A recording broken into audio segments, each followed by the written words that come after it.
Okay.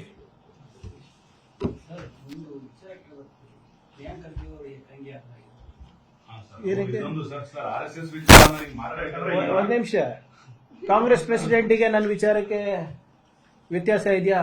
ಇಲ್ಲ. ರಾಹುಲ್ ಗಾಂಧಿ ಅವರಿಗೆ ನನ್ನ ವಿಚಾರದಲ್ಲಿ ವ್ಯತ್ಯಾಸ ಇದೆಯಾ? ಇಲ್ಲ. ಸಿದ್ದರಾಮಯ್ಯ ಅವರಿಗೆ ನನ್ನ ವಿಚಾರದಲ್ಲಿ ವ್ಯತ್ಯಾಸ ಇದೆಯಾ? ಇಲ್ಲ. ಹಲವಾರು ನನ್ನ ಸಂಪುಟದ ಸೋದರರು ಯಾರಿದ್ದಾರೆ ಅವರಿಗೆ ನನ್ನ ವಿಚಾರದಲ್ಲಿ ವ್ಯತ್ಯಾಸ ಇದೆಯಾ? ಇಲ್ಲ. ಏಕಾಂಗಿ ಹಿಂಗಾದೆ? ನಿಮಗೂ ಸಹಮತ ಇದೆ ಅಂತ ನಾನು ಭಾವಿಸ್ತಾ ಇದ್ದೀನಿ. ನೀವು ಬರ್ತಾ ಇದ್ರಿ ಡೈಲಿ ಅಂದ್ರೆ ನಿಮಗೂ ನಮಗೂ ಕೂಡ ಏನು ಹೊಂದಾಣಿಕೆ ಇದೆ ಅಂತ ವಿಚಾರದಲ್ಲಿ ಮಾತಾಡಿದಾರಲ್ಲ. ನನ್ನ ಮುಂದೆನೆ ಮಾತಾಡಿದ್ದಾರೆ. ನೀವು ಯಾರೇ ನೋಡಿ, ಇವ್ರೆ party ideology is clear, my leadership ideology is clear, my ideology is clear. ಸ್ವಲ್ಪ ನಾವು ಕೇಳಿರೋ ಪ್ರಶ್ನೆಗಳಿಗೆ ಇನ್ನೂ ಉತ್ತರ ಕೊಟ್ಟಿಲ್ಲ. ಲಾಸ್ಟ್ ನೀವು ಕಳೆದ 2 ವಾರದಲ್ಲಿ ನೋಡಿ ನನ್ನ ಬಗ್ಗೆ ಏನೇನು ವೈಯಕ್ತಿಕವಾಗಿ ಮಾತನಾಡಿದ್ದಾರೆ ಅಂತ. ನಮ್ಮ ಮನೆಯವ್ರ ಬಗ್ಗೆ ಮಾತಾಡಿದ್ದಾರೆ, ಅವ್ರ ಆರೋಗ್ಯದ ಬಗ್ಗೆ ಮಾತಾಡಿದ್ದಾರೆ, ನಮ್ಮ ತಮ್ಮನ ಬಗ್ಗೆ ಮಾತಾಡಿದ್ದಾರೆ, ಅವ್ರ ಆರೋಗ್ಯದ ಬಗ್ಗೆ ಮಾತಾಡಿದ್ದಾರೆ, ನನ್ನ ಬಗ್ಗೆ, ನನ್ನ ಏನು ಅರ್ಹತೆ ಬಗ್ಗೆ ಮಾತಾಡಿದ್ದಾರೆ, ನಮ್ಮ ತಂದೆಯವ್ರ ಬಗ್ಗೆ ಮಾತನಾಡಿದ್ದಾರೆ. ಆದರೆ ನಾನು ಕೇಳಿದಂಥ ಒಂದು ಪ್ರಶ್ನೆಗನ ಉತ್ತರ ಕೊಟ್ಟಿದ್ದಾರ? ಪ್ರಿಯಾಂಕರ್ಗೆ ಡಾಕ್ಯುಮೆಂಟ್ ಕೇಳ್ತಾ ಇದ್ದಾರಲ್ಲಪ್ಪ, ತಗೋ ಇದು ಶೀಟ್ ಇದೆ, ಇದು ರಿಜಿಸ್ಟರ್ಡ್ ಇದೆ ನೋಡಪ್ಪ ಡಾಕ್ಯುಮೆಂಟ್, ಇದು ನಮ್ಮ ರಿಜಿಸ್ಟ್ರೇಷನ್ ಡೀಡ್ ಇದೆ, ಡಾಕ್ಯುಮೆಂಟ್ ಇದೆ, ಇದು ನಮ್ಮ ನೋಂದಣಿ ಸಂಖ್ಯೆ ಕೊಟ್ಬಿಟ್ರೆ ಮುಗ್ದು ಹೋಯ್ತಲ್ಲ.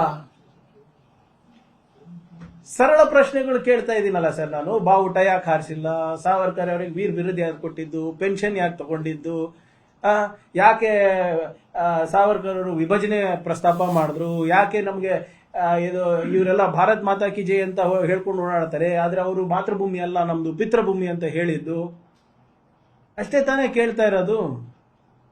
ನಿಮ್ಮ ಇತಿಹಾಸ ಇದ್ರೆ ತೋರಿಸಿ ಸ್ವಾಮಿ ಅಂತ ಹೇಳ್ತಾ ಇರೋದು. ಅದು ಕೇಳತ್ತಪ್ಪ. ನನಗೆ ಸುಮ್ಮನೆ ಇದು ಯಾವುದೋ ಒಂದು ಆರ್ಗನೈಸೇಷನ್ ಇದ್ರೆ ನನಗೆ ಅಭ್ಯಂತರ ಇರಲಿಲ್ಲ. I would not have been interested also, not would anybody be interested. ಪ್ರಧಾನ ಮಂತ್ರಿ ಅವರು ಕೆಂಪುಕೋಟೆನಲ್ಲಿ ನಿಂತು ಇಲ್ಲಪ್ಪ ಇದಕ್ಕಿಂತ ದೊಡ್ಡ ಆರ್ಗನೈಸೇಷನ್ NGO ಇಲ್ವೇ ಇಲ್ಲ ವಿಶ್ವದಲ್ಲೇ ಅಂತ ಹೇಳಿದ್ಮೇಲೆ ಸ್ವಲ್ಪ ಕೇಳಬೇಕಾಗ್ತದಲ್ಲ. ಪ್ರೈಮ್ ಮಿನಿಸ್ಟರ್ ಹೇಳಿದ್ದನ್ನ ನಾವು ಸೀರಿಯಸ್ ತಗೊಳ್ಬೇಕಾ? ಇಲ್ಲ ಹೇಳಿ ನೀವೇ. ಮೋದಿ ವಿಶ್ವಗುರು ಅವರು ವಿಶ್ವದಲ್ಲೇ ಅತ್ಯಂತ ದೊಡ್ಡ NGO ಇದು. 100 ವರ್ಷ ಆಗ್ತಾ ಇದೆ, ನನಗೆ ಬಹಳ ಹೆಮ್ಮೆ ಇದೆ. ನಾನು ಇದಕ್ಕೆ ಒಂದು ನಾಣ್ಯವನ್ನ ಬಿಡುಗಡೆ ಮಾಡ್ತಾ ಇದ್ದೀನಿ, ಸ್ಟ್ಯಾಂಪ್ ಅನ್ನ ಬಿಡುಗಡೆ ಮಾಡ್ತಾ ಇದ್ದೀನಿ. ಹೌದಾ ಸ್ವಾಮಿ? 100 ವರ್ಷ ಆಗಿದ್ರೆ 10 ಸಾಧನೆ ಹೇಳಿ ಅಂದ್ರೆ ನೀವು ಪ್ರಿಯಾಂಕರ್ಗೆ 10 ನ್ಯೂನತೆ ಹೇಳ್ತಾ ಇದ್ರಲ್ಲ. ಕೇಳ್ತಾ ಇರೋದು ನಿಮ್ ಸಾಧನೆ, ಹೇಳ್ತಾ ಇರೋದು ನನ್ನ ನ್ಯೂನತೆ. ನಾನು ಒಳ್ಳೆಯವನೋ ಕೆಟ್ಟವನೋ ಸರಿನೋ ಬಿಡೋದು ಹೈಕಮಾಂಡ್ ಅವ್ರು ತೀರ್ಮಾನ ಮಾಡಿ ನನ್ನ ಭವಿಷ್ಯ ನಿರ್ಮಾಣ ಮಾಡ್ತಾರೆ. ಚಿತ್ತಾಪುರ ಜನರು, ಕಲಬುರಗಿ ಜನರು ನನ್ನ ಭವಿಷ್ಯವನ್ನ ನಿರ್ಮಾಣ ಮಾಡ್ತಾರೆ. ನೀವು ನಿಮ್ಮ ಇತಿಹಾಸ ಹೇಳಿ. ನಾನಂತೂ ಈಗ ಮತ್ತೆ ಎಲೆಕ್ಷನ್ಗೆ ಹೋಗ್ಲೇಬೇಕಾ? ಎಲೆಕ್ಷನ್ಗೆ ಹೋದಾಗ ನಾನು ಏನೇನು ಮಾಡಿದ್ದೀನಿ ಚಿತ್ತಾಪುರಿಗೆ, ಕಲಬುರಗಿಗೆ, ಕರ್ನಾಟಕಕ್ಕೆ ಹೇಳಲೇಬೇಕಾ ನಾನು? ಹೆಂಗೆ ನಾವು ಲೆಕ್ಕ ಕೊಡ್ತೀವಿ, ನೀವು ಲೆಕ್ಕ ಕೊಟ್ರೆ ಚೆನ್ನಾಗಿರುತ್ತೆ ಅಂತ ಅಷ್ಟೇ ಕೇಳ್ತಾ ಇರೋದು. ಅದು ಇದು ಬಿಟ್ಟು ನಮ್ಮ ಕುಟುಂಬದ ಬಗ್ಗೆ, ನನ್ನ ಬಗ್ಗೆ ಅಷ್ಟೇ ಇವ್ರದ್ದು ಬಂಡವಾಳ. ಎಲ್ಲರೂ ಕೂಡ ಸೀಲ್ನಾಗಿಗಳ ಥರ ಬಿದ್ಬಿಡೋದು. ನಾವೇನೋ ಬಾರಿ ಎದುರ್ಕೋತೀವಿ ಅಂದಂಗೆ. 10 achievements sir, that's all I am asking. 10 questions 10 achievements ಹೇಳ್ಬಿಡಿ ಅಂತ. ಅದು ಬಿಟ್ಟು ಈಗ ನೀವು ಮುಂದೆ ಏನೇನು ನಾವು ಏನೇನು ಹೇಳಬೇಕಾಗಿತ್ತು ಎಲ್ಲ ಹೇಳ್ಬಿಟ್ಟಿದ್ರೆ. ಮುಂದೆ ಈಗ ಪ್ರಿಯಾಂಕ್ ಸ್ವಲ್ಪ ದಪ್ಪ ಆಗಿದ್ದಾನೆ, ಪ್ರಿಯಾಂಕ್ ಕೂದಲು ಕಳ್ಕೊಂತ ಇದ್ದಾನೆ, ನೆಕ್ಸ್ಟ್ ಅದಕ್ಕೆ ಬರ್ತದೆ ನೋಡಿ 100%. ಅವ್ನು ರೈಟ್ ಹ್ಯಾಂಡರ್ ಅಲ್ಲ, ಆಕ್ಚುಲಿ ಲೆಫ್ಟ್ ಹ್ಯಾಂಡರು. ಸೊ ಇವೆಲ್ಲಾನು ಬರ್ತದೆ ಮುಂದಿನದಲ್ಲೇ, because they running out of issues to talk against me. ಸಾಮಾಜಿಕ ಜಾಲತಾಣದಲ್ಲಿ ಎಐಸಿಸಿ ಅಧ್ಯಕ್ಷರ ಹೇಳಿಕೆಯನ್ನು ರೀತಿಯಲ್ಲಿ ಕೂಡ ನನ್ನ ಕುಟುಂಬನ ರಕ್ಷಿಸಿದೆ RSS ಕಾರ್ಯಕರ್ತರು. ಅದೇ ಫೇಕ್ ನ್ಯೂಸ್. ನಿನ್ನೆ ಅದಕ್ಕೆ ನಾನು ಹೇಳಿದ್ದೀರಲ್ಲ, ಇವರು ಅಲ್ಲಿ ಈಗ ಇವರು ಅಲ್ಲಿ ಸ್ವತಂತ್ರ ಹೋರಾಟದಲ್ಲೂ ಕೂಡ ಇರಲಿಲ್ಲ, ಇಲ್ಲಿ ಬಂದು ಏನ್ರಿ ರಕ್ಷಣೆ ಮಾಡ್ತಾರೆ? ಖರ್ಗೆ ಸಾಹೇಬ್ರಿಗೆ ಯಾವತ್ತನ ಹೇಳಿರೋದು ಕೇಳಿದ್ದೀರಾ? ಖರ್ಗೆ ಸಾಹೇಬ್ರು ಹೇಳಿದ್ದೇನು? ಈ ತತ್ವ ಏನಿದೆ ಇದು ವಿಷ ತರ ಇದೆ, ಹೆಂಗಿದೆ ಅಂದ್ಬಿಟ್ಟು ಇದ್ರ ಸ್ವಾದ ಹೆಂಗಿದೆ ಅಂತ ನೋಡ್ಬಿಟ್ಟು ನೀವು ಬರೀ ಒಂದು ತೊಟ್ಟ ಹನಿಗೆ ಹಾಕೋ ಒಂದು ತೊಟ್ಟ ಇದು ವಿಷವನ್ನ ನೀವು ನಾಲ್ಗೆಗೆ ಹಾಕೊಂಡ್ರೆ ಸತ್ತೋಗ್ಬಿಡ್ತೀರಾ ಅಂತ ಹೇಳಿಲ್ವಾ ಸಾಹೇಬ್ರೆ? ಅದಾದ್ಮೇಲೆ ಇದೇ RSS ಮೈ ಮೇಲೆ ಬಿದ್ದಿತ್ತಲ್ಲ, ಸಡನ್ ಆಗಿ RSS ಅವರೇ ಇದು ನೋಡಿ, ಅವ್ರದ್ದು ಸ್ವಂತ ಇತಿಹಾಸ ಎಲ್ಲ ಅವ್ರು ಸೃಷ್ಟಿ ಮಾಡ್ಕೊಂತ ಇದ್ದಾರೆ. ಈಗ ನಮ್ಮ ಇತಿಹಾಸನೂ ಬದಲಾವಣೆ ಮಾಡ್ಲಿಕ್ಕೆ ಪ್ರಯತ್ನ ಮಾಡ್ತಾ ಇದ್ದಾರೆ. ಆಸ್ ಸಿಂಪಲ್ ಆಸ್ ದಟ್ ಇವ್ರದ್ದು.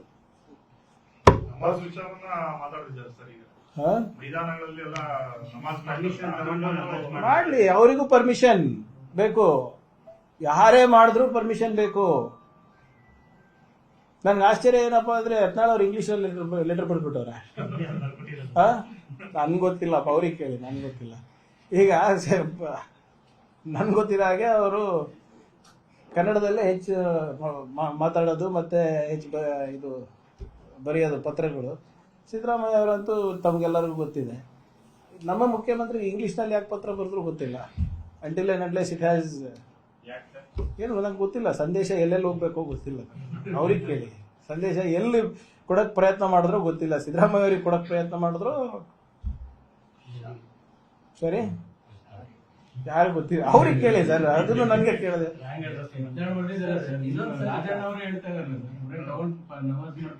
ಹೌದು, ಅವರಿಗೂ ಅನ್ವಯಿಸ್ತದೆ. ಸರ್, ಈ ನಮ್ಮ ಈ ಆರ್ಡರ್ನಲ್ಲಿ ಸಂಘಟನೆ ಹೆಸರುಗಳು ಬರ್ದಿಲ್ಲ, ಉಲ್ಲೇಖಿಸಿಲ್ಲ. ಧರ್ಮದ ಹೆಸರುಗಳು ಉಲ್ಲೇಖಿಸಿಲ್ಲ. ಯಾರೇ ಇರ್ಬೋದು, ತಗೋಬೇಕು. ನಾನು ಕೂಡ ತಗೋಬೇಕು, ನೀವು ಕೂಡ ತಗೋಬೇಕು, ಅಷ್ಟೇ ಅಲ್ವಾ? ಅದು ರಾಜಣ್ಣ ಅವ್ರು ಹೇಳಿದ್ರು ಅಷ್ಟೇ ಇರ್ತದೆ, ವಿಜೇಂದ್ರ ಅವ್ರು ಹೇಳಿದ್ರು ಅಷ್ಟೇ ಇರ್ತದೆ, ಮುಖ್ಯಮಂತ್ರಿಗಳು ಹೇಳಿದ್ರು ಅಷ್ಟೇ ಇರ್ತದೆ.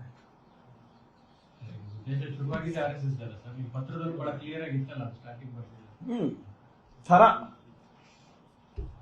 RSS ಹಾಗೂ ಇನ್ನಿತರ ಸಂಘಟನೆಗಳು. ಇನ್ನಿತರ ಅಂದ್ರೆ ಎಲ್ಲರೂ ಬಂದ್ರಲ್ಲ ಅದರಲ್ಲಿ. ಓಕೆ ಸರ್, ಹಿಂದೆ ರಿಲೀಫ್ ಫಂಡ್ ರಿಲೀಸ್ ಆಗಿದೆ. ಕರ್ನಾಟಕಕ್ಕೆ 385 ಕೋಟಿ ಕೊಟ್ಟಿದ್ದಾರೆ. ಮಹಾರಾಷ್ಟ್ರ ಪಕ್ಕದಲ್ಲೂ ಮಹಾರಾಷ್ಟ್ರಕ್ಕೆ 1560. ಈಗ ನಾವು ಹೇಳ್ತಾ ಇರೋದಲ್ಲಪ್ಪ, ಇದಕ್ಕೆ ರಾಘವೇಂದ್ರ ಅವರು ಉತ್ತರ ಕೊಡ್ಬೇಕಲ್ಲ. ಬಿಜೆಪಿ ಎಂಪಿಗಳು ನಿಮ್ಮ ಬೇರೆದಕ್ಕೆಲ್ಲ ತೇಜಸ್ವಿ ಸೂರ್ಯ ಅವರು ಇವರು ಎಲ್ಲ ಸಿಕ್ಕಾಪಟ್ಟೆ ಮಾತಾಡ್ತಾರೆ. ನಮಗೆ ಅನುದಾನ ವಿಷಯದಲ್ಲಿರ್ಬೋದು, ಡೆವಲ್ಯೂಷನ್ ಆಫ್ ಫಂಡ್ಸ್ದಲ್ಲಿರ್ಬೋದು, ತೆರಿಗೆನಲ್ಲಿ ಆಗ್ತಾ ಇರುವಂಥ ಮೋಸ ಇರ್ಬೋದು, ನಮಗೆ ಕೈ ತಪ್ತಾ ಇರುವಂಥ ಕೇಂದ್ರದ ಪ್ರಾಜೆಕ್ಟ್ಗಳು ಇರ್ಬೋದು, ಯೋಜನೆಗಳಿರ್ಬೋದು, ಅದ್ರ ಬಗ್ಗೆ ಯಾಕೆ ಮಾತಾಡಲ್ಲ ಇವರು? ಯಾವಾಗ ಮೋದಿ ಅವರು ಸೆಮಿಕಂಡಕ್ಟರ್ಗಳನ್ನ ಆಸಾಮಿಗೆ ಕಳಿಸ್ತಾರೆ ಅವಾಗ ಮಾತಾಡೋದಿಲ್ಲ. ಬೇರೆ ಮುಂಬೈ ಮೆಟ್ರೋಗೆ ಜಾಸ್ತಿ ದುಡ್ಡು ಕೊಟ್ಟಾಗ ನಾವು ಮಾತಾಡೋದಿಲ್ಲ. ಇಲ್ಲಿ ಮಹಾರಾಷ್ಟ್ರಕ್ಕೆ ಜಾಸ್ತಿ ನಮಗೆ ಕಮ್ಮಿ ನೆರವು ಕೊಟ್ಟಾಗ ಮಾತಾಡೋದಿಲ್ಲ. ಕರ್ನಾಟಕ ಸುಪ್ರೀಂ ಕೋರ್ಟ್ ತನಕ ಮೊದಲನೇ ಬಾರಿಗೆ ಏನು ನಮಗೆ ಅನುದಾನ ಸಿಗಬೇಕು ಅಂತ ಹೋದಾಗ ಇವರೊಬ್ರು ಕೂಡ ಧ್ವನಿಗೂಡಿಸಿಲ್ಲ. ಕೇಂದ್ರ ಸರ್ಕಾರಕ್ಕೆ ನಾವು ಇಡೀ ಕ್ಯಾಬಿನೆಟ್ ಹೋಗಿದ್ವಿ, ಒಬ್ಬ MP ಬಂದಿಲ್ಲ. ಇದನ್ನು ನಮಗೆ ಕೇಳಿದ್ರೆ ಹೆಂಗೆ? ಮೋದಿ ಅವರು ಮಾಡ್ತಾ ಇರೋಂಥ ಮೋಸಗಳಿಗೆ ಬಿಜೆಪಿ ಎಂಪಿಗಳೇ ಉತ್ತರ ಕೊಡಬೇಕೆ ಹೊರತು ಕಾಂಗ್ರೆಸ್ ಅಲ್ಲ. ನಿರ್ಭೀತ, ನಿಷ್ಪಕ್ಷಪಾತ, ವಿಶ್ವಾಸಾರ್ಹ ಸುದ್ದಿಗಳಿಗೆ ಮತ್ತೊಂದು ಹೆಸರಾಗಿರುವಂತ News18 ಕನ್ನಡ ಈಗ ಆಪ್ನಲ್ಲೂ ಲಭ್ಯವಿದೆ. ದಯವಿಟ್ಟು ಇಲ್ಲಿರುವಂತ QR ಕೋಡ್ ಸ್ಕ್ಯಾನ್ ಮಾಡಿಕೊಂಡು ಆಪ್ ಡೌನ್ಲೋಡ್ ಮಾಡೋದಕ್ಕೆ ಮರಿಬೇಡಿ. ನಿಮ್ಮ ಬೆಂಬಲ ಹೀಗೆ ಸದಾ ನಮ್ಮೊಂದಿಗಿರಲಿ. ಧನ್ಯವಾದ.